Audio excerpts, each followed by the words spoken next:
उत्तर प्रदेश की योगी सरकार ने लव जिहाद के मामलात पर लगाम कसने के लिए बेहद सख्त कदम उठाया है।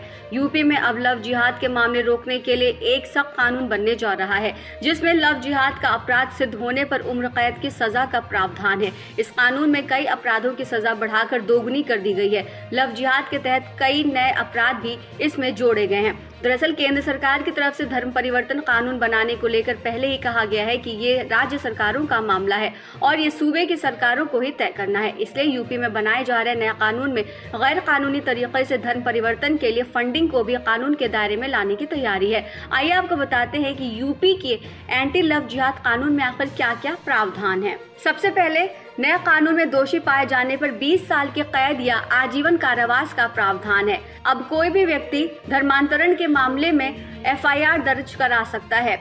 पहले मामले में सूचना या शिकायत देने के लिए पीड़ित माता पिता या भाई बहन की मौजूदगी जरूरी थी। लव जिहाद के मामलों की सुनवाई सत्र न्यायालय से नीचे की कोई अदालत नहीं करेगी।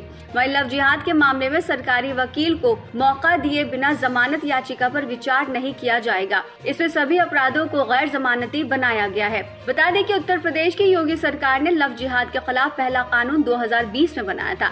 इसके बाद यूपी सरकार ने विधानसभा में धर्म संपरिवर्तन प्रतिषेध विधेयक 2021 पारित किया। इस विधेयक में 1 से 10 साल तक की सजा का प्रावधान था।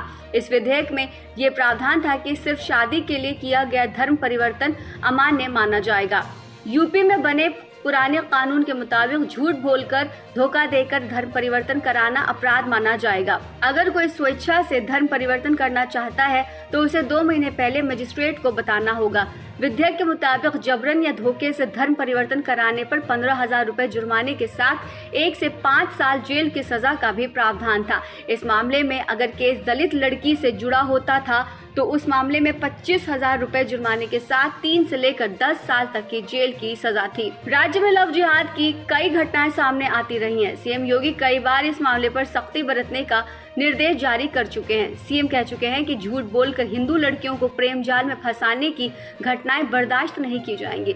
साल 2023 में लखनऊ के मोहनलालगंज में ऐसी ही एक हैरान करने वाली घटना सामने आई थी।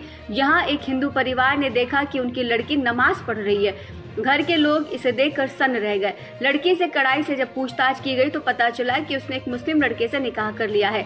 लड़के ने उसका धर्म भी परिवर्तन करवा दिया। इस मामले में परिवार के दबाव बनाने के बाद भी लड़की लड़के के साथ फरार हो गई थी। इसी तरह की घटनाएं लखनऊ, बरेली, बहराइच और पश्चिमी यूपी के इलाकों में सामने आ चुकी हैं।